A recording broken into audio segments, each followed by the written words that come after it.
Hello friends, NB એજ્યુકેશનમાં આપનું સ્વાગત છે. હું છું બામણિયા નયન. વિડીયોને લાઇક કરો, સબસ્ક્રાઇબ કરો અને શેર કરો. ધોરણ 11 એસપીએનસીસી ભાગ 1 નું બીજું ચેપ્ટર અસરકારક પત્રવ્યવહાર અને તેની જુદી જુદી શૈલીઓ. ધોરણ 11 વિષય એસપી નો પહેલો ભાગનું બીજું ચેપ્ટર છે અસરકારક પત્રવ્યવહાર અને તેની જુદી જુદી શૈલીઓ. આ પાઠમાં આપણે જે વાણિજ્યક પત્રવ્યવહાર જે કરવાનો હોય એક વેપારી એક ગ્રાહક સાથે અથવા એક વેપારી બીજા વેપારી સાથે, તો એ પત્રવ્યવહાર કેવી રીતે કરવો અને તેની જુદી જુદી શૈલીઓ આ પાઠમાં સમજવાના છે. પહેલાં તો એ ચર્ચા કરી લઈએ કે આ પાઠમાં કયા કયા ટોપિક આવશે. ઓકે, પ્રસ્તાવના હશે, પત્રવ્યવહારનો ઇતિહાસ, પત્રવ્યવહારની લાક્ષણિકતાઓ, પત્રવ્યવહારના પ્રકારો, વાણિજ્યક પત્રવ્યવહારનો અર્થ, વાણિજ્યક પત્રનું મહત્વ, અસરકારક વાણિજ્યક પત્રવ્યવહાર, અસરકારક વાણિજ્યક પત્રવ્યવહારના લક્ષણો અને વાણિજ્યક પત્રોની શૈલી. જુદી જુદી શૈલીમાંથી આપણે બે શૈલીઓ શીખવાની છે, ફૂલ્લી બ્લોક્ડ શૈલી અને મોડિફાઈડ બ્લોક શૈલી, કે એ પત્ર કેવી રીતે લખવું એનું એક સ્ટ્રક્ચર છે. બરાબર, ટોટલ આ પાઠમાં આપણે 9 ટોપિક શીખવાના છે. અને શરૂઆત કરીએ આપણે પ્રસ્તાવનાથી. આજના ઇન્ટરનેટ યુગમાં અસરકારક સંદેશા વ્યવહારનું કૌશલ્ય વ્યાવસાયિક અને વ્યક્તિગત સફળતામાં મહત્વનું પરિબળ છે. આજના યુગમાં સ્થળ અને સમયની સીમાઓને સંદેશા વ્યવહારની આધુનિક પદ્ધતિઓ અને ઉપકરણોએ લગભગ ખતમ જ કરી નાખી. સમાજનો દરેક વર્ગ એકબીજા સાથે સતત સંપર્કમાં રહેવા સંદેશા વ્યવહારની જુદી જુદી પદ્ધતિઓ શોધતો ગયો અને અપનાવતો થયો. પ્રવર્તમાન સમયની સંદેશા વ્યવહારની આધુનિક પદ્ધતિઓ ખૂબ જ ઝડપી, અસરકારક, સરળ અને સસ્તી છે અને તેથી જ લોકભોગ્ય બની છે. આપણા દેશના લોકોની કેળવણી, સ્વભાવ અને સંજોગોને લક્ષ્યમાં રાખીને સંદેશા વ્યવહારની પદ્ધતિઓનું મૂલ્યાંકન કરીએ તો ધંધાકીય અને ઓફિશિયલ બાબતો માટે આજે પણ પત્રવ્યવહાર ઉપર આજનો માનવી વધુ આધાર રાખે છે. હા, પત્રવ્યવહારનું સ્વરૂપ બદલાયું છે, પરંતુ એનું મહત્વ ઘટ્યું નથી. આ છે એની પ્રસ્તાવના. કે પ્રસ્તાવનામાં આપણે એ પ્રમાણેની વાત કરેલી કે આજની જે માહિતી સંચારના જે માધ્યમો છે એ ખૂબ જ ઝડપી બની ગયા, અસરકારક બની ગયા અને સરળ અને સસ્તા પણ બની ગયા. આજે એક વ્યક્તિથી બીજે વ્યક્તિ સુધી મેસેજ પાસ કરવો હોય તો આપણે જોઈએ જ છે ને કે ઘણા માધ્યમો છે, ઇન્ટરનેટના માધ્યમો છે, આપણે સોશિયલ મીડિયા છે, જેના થ્રુ આપણે સરળતાથી ઝડપી, અસરકારક અને સરળ રીતે માહિતીની આદાન પ્રદાન કરી શકીએ છીએ. છતાં પણ આજના સમયમાં જે પત્ર વ્યવહાર છે હજી પણ એનું મહત્વ ઘટ્યું નથી. એ ભલે ઈમેલ સ્વરૂપે હોય કે લખાણ સ્વરૂપે, હજી પણ તેનું મહત્વ ઘટ્યું નથી, તેનો ઉપયોગ કરવામાં આવે છે. હવે જોઈએ પત્રવ્યવહારનો ઇતિહાસ. પત્રવ્યવહારનો ઇતિહાસ ખૂબ જ પ્રાચીન છે. વર્ષો પહેલા કબૂતરોનો ઉપયોગ સંદેશાની આપલે માટે થતો. આપણે ઘણા જૂના મૂવીમાં પણ જોઈએ છે કે મેસેજ આપવા માટે એક કાગળમાં સંદેશો લખવામાં આવે અને કબૂતર દ્વારા એ માહિતી એક જગ્યાએથી બીજી જગ્યાએ મોકલવામાં આવે, જે પ્રાચીન સમયની વાત છે. રાજાઓ અત્યંત ગોપનીય માહિતીને એક સ્થળેથી બીજા સ્થળે મોકલવા માટે દૂતનો ઉપયોગ કરતા. માહિતીના ઝાડના પાંદડા ઉપર કાં તો કપડાના અને ત્યારબાદ કાગળના ટુકડા ઉપર લખીને મોકલાવતા હતા. ભારતમાં બ્રિટિશ રાજ વખતે સંદેશા વ્યવહાર અને પત્રવ્યવહારને ખૂબ જ આયોજનબદ્ધ અને સુગઠિત સ્વરૂપ આપવામાં આવ્યું. તાર અને ટપાલ વિભાગની શરૂઆત કરવામાં આવી અને પત્રવ્યવહારનો વ્યાપ ઉપયોગ વધતો ગયો. ત્યારબાદ ભારત સરકારે સંદેશા વ્યવહારના તાર અને ટેલિફોન જેવા એ સમયના આધુનિક ઉપકરણોની પ્રજાને ભેટ આપી અને પત્રવ્યવહારને બહુ જ મહત્વ આપ્યું. પોસ્ટકાર્ડ, આંતરદેશીય પત્ર, પરબીડિયું, વગેરે જેવા પત્રવ્યવહારના ખૂબ જ સરળ અને કિફાયતી માધ્યમો લોકોને બહુ જ લોકપ્રિય થયા. પત્રવ્યવહારને વધુ ઝડપી બનાવવા માટે આપણા પોસ્ટ વિભાગ દ્વારા સ્પીડ પોસ્ટ જેવી આધુનિક સેવાઓનો પણ પ્રારંભ કરવામાં આવ્યો. હવે તો એક્સપ્રેસ પોસ્ટ પણ છે. ધંધાકીય, શૈક્ષણિક અને સામાજિક પત્રવ્યવહારને કારણે પત્રોની સંખ્યા વધતી ગઈ, જેને લીધે આંગડિયા અને કુરિયરના રૂપમાં પત્રવ્યવહારની આપલે અને ખાનગી પદ્ધતિઓની શરૂઆત થઈ. ઇન્ટરનેટના આગમન બાદ ઈમેલ જેવી પત્રવ્યવહારની અત્યંત આધુનિક સેવાઓનો પણ પ્રારંભ થયો. આ આપણે જોયો પત્રવ્યવહારનો ઇતિહાસ કે કબૂતર દ્વારા મેસેજથી માંડી અને આપણે જોઈએ કે ઈમેલ સુધીના જે પત્રવ્યવહાર થાય તેનો આખો ઇતિહાસ આ પેરેગ્રાફમાં દર્શાવ્યો છે. કે પહેલાંના સમયમાં કબૂતરોનો ઉપયોગ થતો. રાજાઓ પોતાના ગોપનીય માહિતી એક સ્થળેથી બીજા સ્થળે મૂકવા માટે દૂતનો ઉપયોગ કરતા. બ્રિટિશ રાજ વખતે સંદેશા વ્યવહારને ખૂબ જ આયોજનબદ્ધ અને સુગઠિત એને સ્વરૂપ આપવામાં આવ્યું. ધીમે ધીમે પત્રવ્યવહારનું મહત્ત્વ વધતું ગયું. ભારત સરકારે પણ એને અનુસંધાને જુદા જુદા ફેરફારો કર્યા અને જુદી જુદી સેવાઓની શરૂઆત કરી અને પત્રવ્યવહારને બને તેમ આધુનિક બનાવવાનો પ્રયત્ન કર્યો. તેમજ ધંધાકીય, શૈક્ષણિક અને સામાજિક ક્ષેત્રે પણ આ પત્રવ્યવહારની સંખ્યાઓ વધતી ગઈ. ધીમે ધીમે પ્રાઇવેટ સંસ્થાઓ પણ આમાં આવેલી કે કુરિયર છે, આંગડિયા સેવાઓ છે, એ પોતાનો પત્રવ્યવહારની આપલે કરવા માટે હરીફાઈમાં આવી અને લોકોને સેવાની શરૂઆત કરી.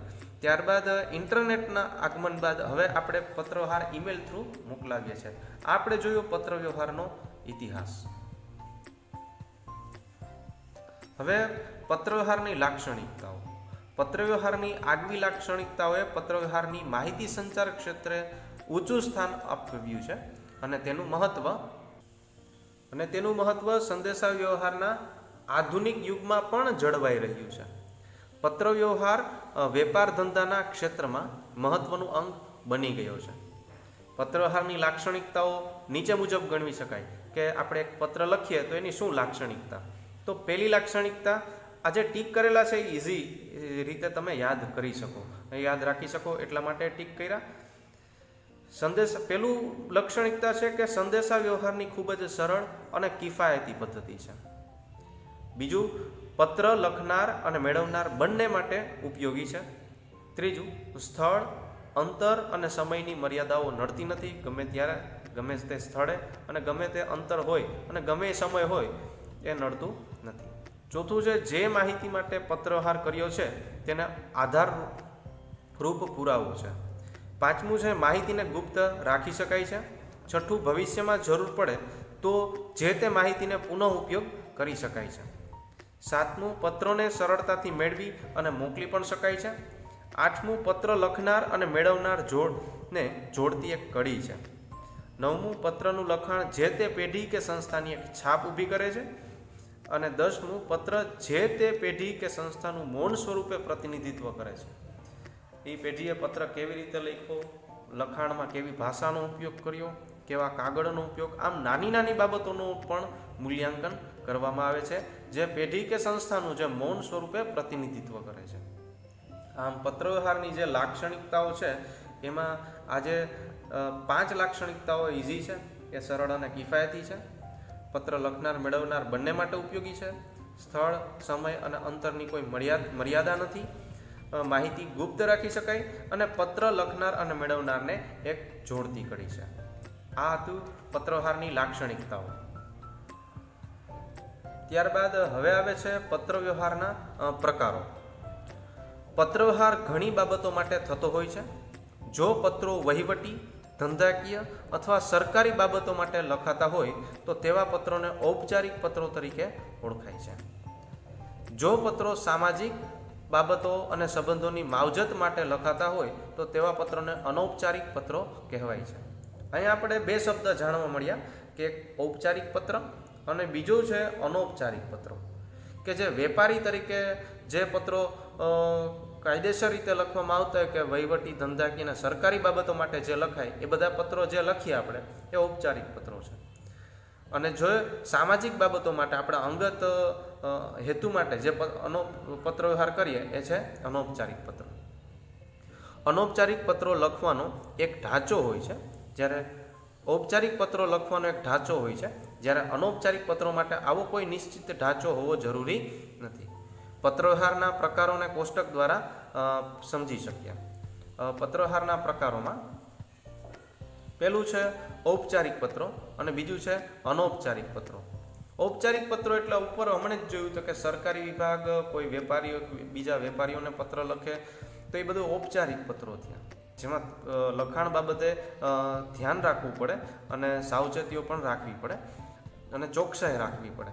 જ્યારે અનૌપચારિક પત્રો છે, આપણે કોઈ અંગત આપણા સગા હોય અથવા આપણા કોઈ પણ પારિવારિક સંબંધો માટે એકબીજા સાથે જે પત્રવ્યવહાર લખીએ એ બધા છે અનૌપચારિક પત્રો.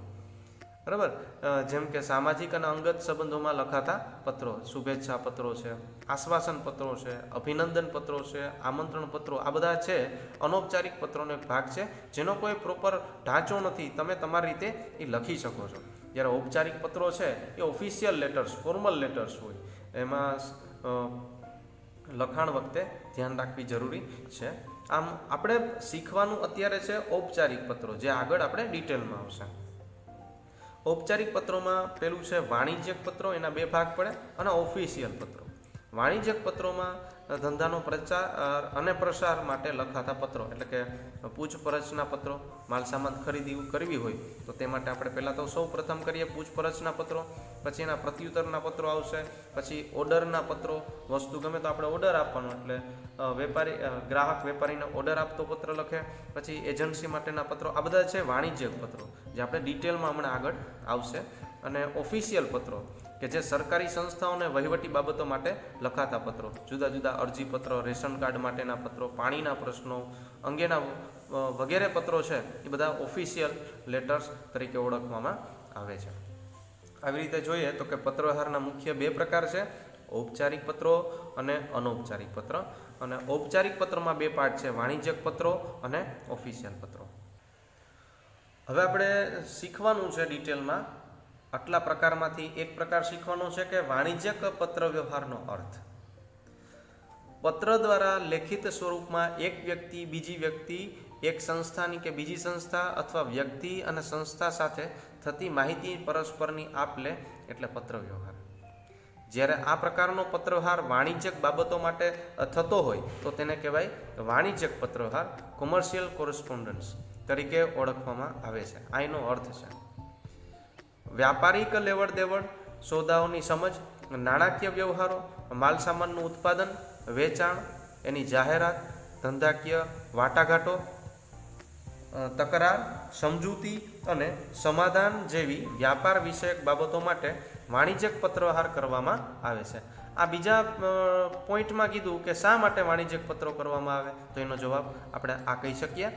બીજા શબ્દોમાં કહીએ તો વાણિજ્યક પત્રો વાણિજ્યક હેતુ, ખાસ ઢાંચા અને ખાસ પ્રકારના શબ્દ ભંડોળનો ઉપયોગ કરીને થતો પત્ર વ્યવહાર એટલે વાણિજ્યક પત્ર વ્યવહાર.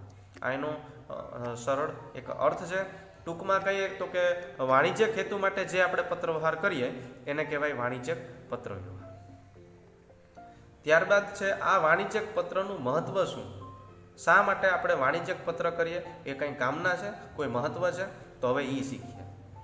કોઈ પણ દેશની નાણાકીય બાબતોના મહત્વના સ્તંભોમાં એક સ્તંભ છે વ્યાપાર. લોકો માટે વ્યાપાર એ એક રોજગાર અને આવક પ્રાપ્ત કરવાનું એક સાધન છે. ધંધો અને રોજગારના વલણો સતત બદલાતા રહેતા હોય છે. બદલાતા પ્રવાહમાં ટકી રહેવા અને પ્રગતિ કરવા માટે ધંધા સાથે સંકળાયેલા ગ્રાહકો, ઉત્પાદકો, વિતરકો, પેઢીઓ, સંસ્થાઓ, સરકાર અને કર્મચારીઓની સાથે સતત પત્રો દ્વારા સંપર્કમાં રહેવું પડે છે. ધંધાના પ્રચાર અને પ્રસાર માટે, કેટલીક બાબતોની ચોખવટ માટે અને નિરંતરપણે લોકમાનસમાં રહેવા માટે વાણિજ્યક પત્રો મહત્વનું યોગદાન આપે છે. વાણિજ્યક પત્ર એક સેલ્સમેનની ગરજ સારે છે. વાણિજ્યક પત્રો વ્યાપારિક પ્રવૃત્તિઓને વેગવંતી બનાવે છે, માલસામાન વિશે ગ્રાહકને માહિતગાર કરે છે અને ધંધાકીય છાપ ઊભી કરે છે. આમ વાણિજ્યક પત્રો કોઈ પણ ધંધાકીય પેઢી માટે જાહેરાતનું એક સૌથી સરળ, સસ્તું, અસરકારક માધ્યમ છે. એમ કહીએ તો કદાચ જરાય ખોટું નથી.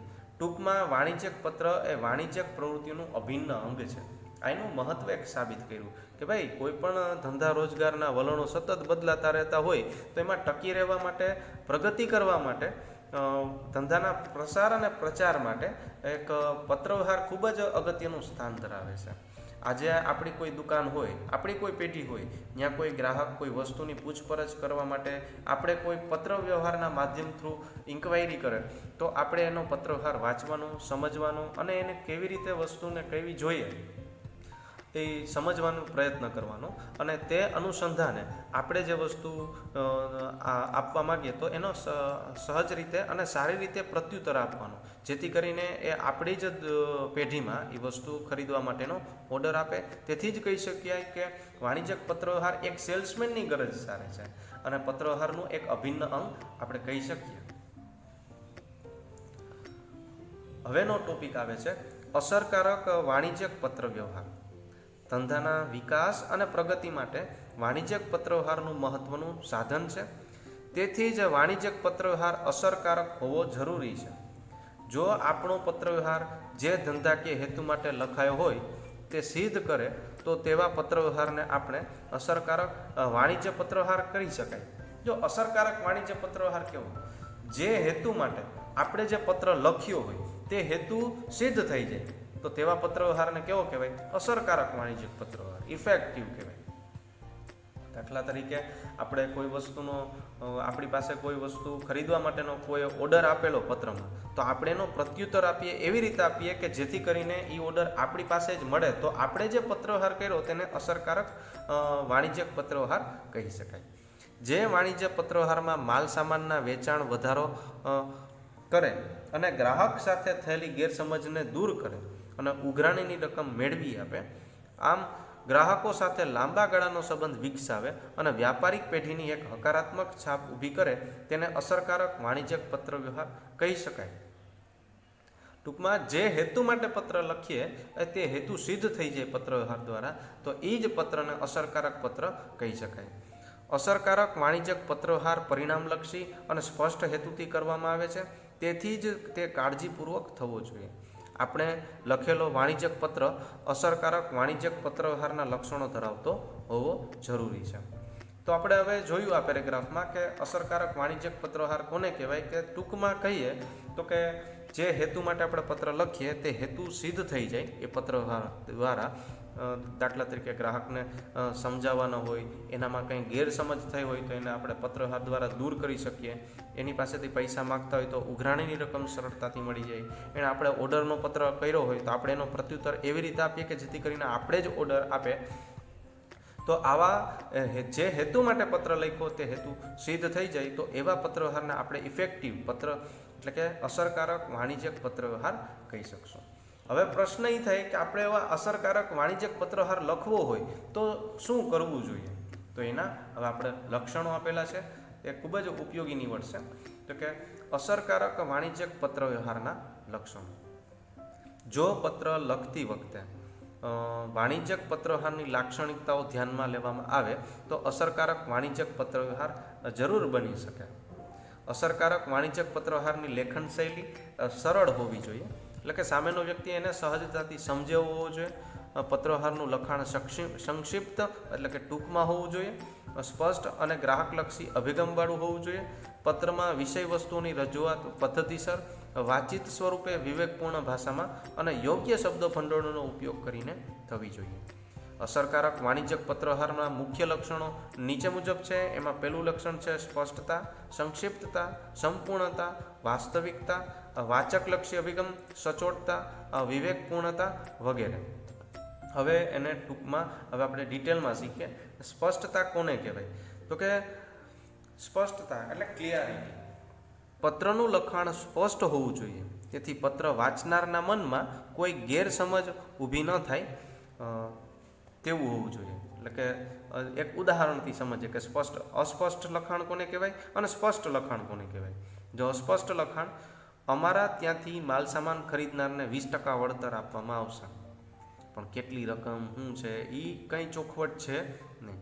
પણ સ્પષ્ટ લખાણ કોને કહેવાય? કે અમારે ત્યાંથી એક સાથે જો ₹5,000ના માલ સામાનની ખરીદી કરે તો ખરીદનારને 20% વળતર આપવામાં આવશે, જેથી કરીને ગ્રાહકને ખબર પડે કે ભાઈ 5,000ની વસ્તુનો ઓર્ડર મૂકશું તો જ 20%નું વળતર આપશે, નહીતર નહીં. તો આ સ્પષ્ટતા કરી લખાણમાં. તો આવું લખાણ હોવું અનિવાર્ય છે. પછી છે બીજું સંક્ષિપ્તતા, એટલે કે ટૂંકાણ. સંક્ષિપ્તતા એ પત્રનો આત્મા છે. યોગ્ય શબ્દોનો ઉપયોગ કરી પત્ર ટૂંકમાં લખવો જોઈએ. સંક્ષિપ્તતાથી પત્રનો ખર્ચ ઘટે છે, પત્ર અસરકારક બને છે અને વાચકનો સમય પણ બચાવે છે. હવે ઉદાહરણ જોઈએ કે સંક્ષિપ્ત લખાણ. અસંક્ષિપ્ત કેવું લખાણ હોય? અમે ચોપડીઓ, ચિત્રપોથી, કાગળો, નોટબુક, પેન્સિલ, રબર, રંગ જેવી વસ્તુઓ ખરીદવા માંગીએ છીએ. એને ટૂંકમાં કેવું હોય તો સંક્ષિપ્તમાં? તો કે અમે સ્ટેશનરીની વિવિધ વસ્તુઓ ખરીદવા માંગીએ છીએ. આ ટૂંકું લખાણ કહેવાય. એટલે આવી રીતે ઉપયોગ થવો જોઈએ. પછી ત્રીજું છે સંપૂર્ણતા, કમ્પ્લીટનેસ. પત્રની વિગતો સંપૂર્ણ હોવી જોઈએ. અધૂરી વિગતવાળો, જો ધ્યાન રાખજો કે સંપૂર્ણતા પણ હોવી જોઈએ. સંક્ષિપ્ત લખાણ એનો મતલબ એમ નહીં કે સાવ કટ જ કરી નાખવું, એટલું અપૂરતું લખાણ પણ ન હોવું જોઈએ. ચોખવટ હોવી જોઈએ, સંપૂર્ણ લખાણ હોવું જોઈએ. પત્રની વિગતો સંપૂર્ણ હોવી જોઈએ. અધૂરી વિગતવાળો પત્ર વાંચનારના મનમાં કેટલીક વખત દ્વિધા ઊભી કરે છે. આ સંજોગોમાં ફરીવાર પત્રવ્યવહાર કરવો પડે છે, જેનાથી બંને પક્ષ વચ્ચેની વ્યાપારિક પ્રવૃત્તિઓ ધીમી પડે છે, જે વેપાર માટે નુકસાનકારક છે. જો અધૂરું લખાણ અને સંપૂર્ણ લખાણ, કે તમારા ઓર્ડર પ્રમાણે માલ સામાન મોકલી દીધો છે, અધૂરું લખાણ. પણ સંપૂર્ણ લખાણ ક્યારે કહેવાય? તો કે તમારા 12મી એપ્રિલના ઓર્ડર પ્રમાણે 20 નંગ ધાબળા, 15 નંગ ઓશિકા રાજ ટ્રાન્સપોર્ટ દ્વારા આજરોજ મોકલી આપ્યા છે. આ બધી ચોખવટ છે. કઈ તારીખનો ઓર્ડર હતો, કઈ કઈ વસ્તુઓ મોકલી અને ક્યાં ટ્રાન્સપોર્ટ કંપની દ્વારા મોકલવામાં આવી. એ સંપૂર્ણ લખાણ કહેવાય, જેથી કરીને દ્વિધા ઊભી ન થાય. ત્યારબાદ ચોથો પોઈન્ટ, ચોથી લાક્ષણિકતા છે વાસ્તવિકતા. પત્રનું લખાણ વાસ્તવિક હોવું જોઈએ. પત્રના લખાણ માટે શબ્દોની પસંદગી એવી કરવી જોઈએ કે જેથી પત્ર વાંચનારના માનસપટ ઉપર શબ્દોનો એક જ અર્થ નીકળે અને તેના મનમાં કોઈ ગૂંચવાડો ઊભો ના થાય. એટલે કે વાસ્તવિક લખાણ હોવું જોઈએ. દાખલા તરીકે અવાસ્તવિક લખાણ, અમે કેટલીક ખુરશીઓ ખરીદવા માંગીએ છીએ, અને વાસ્તવિક લખાણ, અમે 25 નંગ 7 નંબરવાળી ખુરશીઓ ખરીદવા માંગીએ છીએ. આ બે વચ્ચે એવો ડિફરન્સ છે. પછી છે વાચકલક્ષી અભિગમ, એટલે કે પત્ર લખનારનો અભિગમ વાચકલક્ષી હોવો જોઈએ. પત્રનું લખાણ અને શબ્દોની પસંદગી પત્ર મેળવનાર ગ્રાહકના હોદ્દા, મોભા અને સમજણ અનુસાર હોવી જોઈએ. ગ્રાહકના વલણ અને અભિગમને મહત્વ આપવું જોઈએ. એટલે કે સ્વલક્ષી અભિગમ, અમે ધંધાના વ્યાપ અને નફા માટે ગોધરામાં નવી શાખા ખોલી રહ્યા છે. અને વાચકલક્ષી અભિગમ એટલે અમે આપના જેવા છે ને, આપના જેવા નિયમિત ગ્રાહકોની સગવડ માટે આપના શહેરમાં નવી શાખાઓ ખોલી રહ્યા છે. આ છે વાચકલક્ષી અભિગમ, જેમાં વાચકને મહત્વ આપવામાં આવવું જોઈએ. પછી છે છઠ્ઠું છે સચોટતા. વાણિજ્યક પત્ર વ્યવહારનું લખાણ ભાષા અને હકીકતની દ્રષ્ટિએ સાચું હોવું જોઈએ. લખાણમાં રહેલી ભાષાકીય ભૂલ અને ખોટી વિગત પત્ર લખનાર પેઢીની એક ખરાબ છાપ ઊભી કરે છે અને પ્રતિષ્ઠાને એક હાનિ પહોંચાડે છે. એટલે કે ભૂલ ભરેલું લખાણ અને સચોટ લખાણ. ભૂલ ભરેલું કેવું? તો કે તમારી પત્ર મળી, જો આ તમારી પત્ર કંઈ યોગ્ય ન કહેવાય, આ ભૂલ ભરેલું લખાણ છે. સચોટ લખાણ, તમારો પત્ર મળ્યો. એટલે સચોટતા હોવી જોઈએ, કરેક્ટનેસ તો હોવું જોઈએ. સાતમું લાક્ષણિકતા છે વિવેકપૂર્ણતા. વાણિજ્યક પત્રનું લખાણ અને ભાષા વિવેકપૂર્ણ અને સૌજન્યભર હોવા જોઈએ. વિવેકપૂર્ણ ભાષા ગ્રાહક અને વેપારી વચ્ચેના સંબંધોને વધુ ગાઢ અને સન્માનજનક બનાવે છે. તમારો આભાર, મહેરબાની કરીને, ક્ષમા કરશો જેવા શબ્દ પ્રયોગનો પત્રને વિવેકપૂર્ણ બનાવે છે. અવિવેકપૂર્ણ લખાણ કેવું હોય? તો કે તમે ખરીદેલા માલ સામાનના નાણાં ચૂકવવામાં તમે બેદરકાર છો. જો આ જ વાત વિવેકપૂર્ણ રીતે કરવી હોય તો આવી રીતે કરાય. મહેરબાની કરી આપે ખરીદેલા માલ સામાનના નાણાં ચૂકવણી સત્વરે કરવા વિનંતી. ઉપરોક્ત ખાસિયતો ધરાવતા પત્રો ધંધાકીય હેતુ સિદ્ધ કરે છે અને વાણિજ્યક પત્રવ્યવહારને અસરકારક બનાવે છે. તદુપરાંત વાણિજ્યક પત્રને અસરકારક બનાવવા માટેનું પત્રનું માળખું અને લખાણ બંને પણ મહત્વના છે. આ બધા છે 7 અસરકારક પત્ર વ્યવહારની લાક્ષણિકતાઓ. હવે છે વાણિજ્યક પત્રોની શૈલીઓ. વાણિજ્યક પત્રો લખવા માટે વ્યાપારિક પેઢીઓ જુદી જુદી શૈલીઓનો ઉપયોગ કરતી હોય છે. દરેક પેઢી પોતાની રૂઢિ, પ્રથા અને અનુકૂળતાને ધ્યાનમાં રાખી પત્રલેખનની શૈલી પસંદ કરે છે. સામાન્ય રીતે વાણિજ્યક પત્રવ્યવહાર નીચે રજૂ કરેલી શૈલીઓનો ઉપયોગ થતો હોય છે. જુદી જુદી શૈલીઓ આપેલી છે અહીંયા: ફૂલી બ્લોક્ડ શૈલી, સેમી ઇન્ડેન્ટ શૈલી, હેંગિંગ ઇન્ડેન્ટ શૈલી, મોડિફાઈડ બ્લોક્ડ શૈલી, ફૂલી ઇન્ડેન્ટ શૈલી અને નોમા શૈલી. આ બધી જુદી જુદી શૈલીઓ છે. વર્તમાન સમયમાં વાણિજ્યક પત્રવ્યવહારની નીચેની બે શૈલીઓ વધુ પ્રચલિત છે, જેમાં છે ફૂલી બ્લોક્ડ શૈલી અને બીજું મોડિફાઈડ બ્લોક શૈલી. આ બંને શૈલીઓના માળખા આપણે હમણાં આપેલા છે, એના વિશે આપણે વિગતે ચર્ચા કરીશું. પહેલું છે ફૂલી બ્લોક્ડ શૈલી. પત્રલેખનની સૌથી આધુનિક પદ્ધતિ એટલે ફૂલી બ્લોક્ડ શૈલી, જેમાં પત્રની તારીખ, આંતરિક સરનામું, સંબોધન, મુખ્ય ભાગ, શુભેચ્છા દર્શક સમાપન, સહી પત્રની ડાબી બાજુએ કરવામાં આવે છે.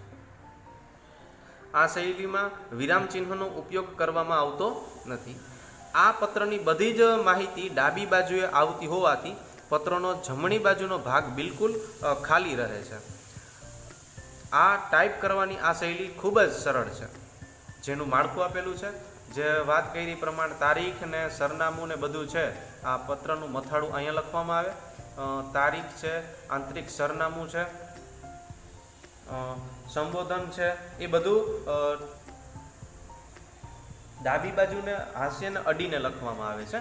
ત્યારબાદ છે પત્રના પેરેગ્રાફ પણ, જે મુખ્ય ભાગ છે પત્રનો કહી શકાય, એ પણ એવી રીતે જ લખવામાં આવે. અને છેલ્લે પત્રનું જે છે શુભેચ્છા દર્શક સમાપન અને સહી, એટલે કે આભાર અને આપનો વિશ્વાસ અને આપણે જે સહી કરતા હોય એ બધું ડાબી સાઈડ લખવામાં આવે છે. આમ ફૂલી બ્લોક્ડ શૈલીમાં તમે જોઈ શકો છો બધી બાજુ ડાબી સાઈડથી જ લખાણ કરવામાં આવે છે, અને એટલે પત્રનો જમણી બાજુનો ભાગ ખાલી લાગે છે. એટલે જ આમાં કીધું છે કે આધુનિક પદ્ધતિ છે, બધી જ બાબતો ડાબી બાજુથી લખવામાં આવે છે. આ શૈલીમાં વિરામ ચિહ્નનો ઉપયોગ કરવામાં આવતો નથી. ડાબી બાજુએ આવતી હોતી જમણો ભાગ એનો બિલકુલ ખાલી હોય, અને ટાઈપ કરવામાં આ શૈલી ખૂબ જ સરળ છે. હવે છે બીજી પદ્ધતિ મોડિફાઈડ બ્લોક્ડ શૈલી. પત્રની સૌથી પ્રચલિત પદ્ધતિ કઈ તો મોડિફાઈડ બ્લોક શૈલી, અને આધુનિક કઈ તો હમણાં આગળ શીખાય મુજબ ફૂલી બ્લોક્ડ શૈલી. અત્યારે સૌથી પ્રચલિત પદ્ધતિ મોડિફાઈડ બ્લોક શૈલી છે, જ્યાં આંતરિક સરનામું, સંબોધન, મુખ્ય ભાગ પત્રની ડાબી બાજુએ લખવામાં આવે છે. જેમાં આપણે ઉપર જોઈએ પત્રની તારીખ, શુભેચ્છા દર્શક સમાપન અને સહી પત્રની જમણી બાજુએ લખવામાં આવે છે. આ શૈલીના વિરામ ચિહ્નનો ઉપયોગ કરવામાં આવે છે. આ પત્રની બધી જ માહિતી બંને બાજુએ વહેંચી હોવાથી પત્રનો દેખાવ સંતુલિત લાગે છે. ટાઈપિંગ કરવામાં આ શૈલી થોડુંક ધ્યાન રાખવું પડે છે. હવે એનું જોઈએ માળખું, કે મોડિફાઈડ બ્લોક શૈલીનું માળખું કઈ રીતનું હોય તો એમાં લખનારનું નામ અને એનું સરનામું બરાબર વચ્ચે હોય, જમણી બાજુ તારીખ હોય, ડાબી બાજુ હાસ્યના અડીને આંતરિક સરનામું, મતલબ કે સામે પક્ષકાર મેળવનાર પત્ર વ્યક્તિનું સરનામું, અને એને સંબોધન મતલબ સાહેબશ્રી, આદરણીય શ્રી, એવા બધા સંબોધન એ પણ ડાબી બાજુએથી જ લખવામાં આવે. પત્રનો જે મુખ્ય ભાગ છે એ પણ લખવામાં આવે. અને જમણી બાજુ શુભેચ્છા દર્શક સમાપન, એટલે કે આપનો વિશ્વાસુ અને સહી એ નીચે લખવામાં આવે છે. આ પત્રનું જોઈએ તો કે પત્રની બંને બાજુ એનો દેખાવ સંતુલિત દેખાય, કેમ કે થોડીક વસ્તુ ડાબી બાજુએ છે અને અમુક વસ્તુ જમણી બાજુએ છે, એટલે એનો દેખાવ થોડોક સંતુલિત દેખાય. આપણે આ પાઠ અહીંયા પૂરો થાય છે. આ પાઠમાં આપણે શીખેલા કે પ્રસ્તાવના, પત્રવ્યવહારનો ઇતિહાસ, પત્રવ્યવહારની લાક્ષણિકતાઓ, પત્રવ્યવહારના જુદા જુદા પ્રકારો, વાણિજ્યક પત્રવ્યવહારનો અર્થ, વાણિજ્યક પત્રનું મહત્વ, અસરકારક વાણિજ્યક પત્રવ્યવહાર, અસરકારક વાણિજ્યક પત્રવ્યવહારના લક્ષણો, અને વાણિજ્યક પત્રની જુદી જુદી બે શૈલીઓ અને એના માળખાઓ આપણે જોયેલા છે. છતાં પણ તમને કંઈ પણ વિગતે ન સમજાય તો તમે મને પૂછી શકો છો, એનો હું તમને જવાબ આપવાનો પ્રયત્ન કરીશ. Thank you very much. Have a nice day. Video like કરો, સબસ્ક્રાઇબ કરો અને શેર કરો.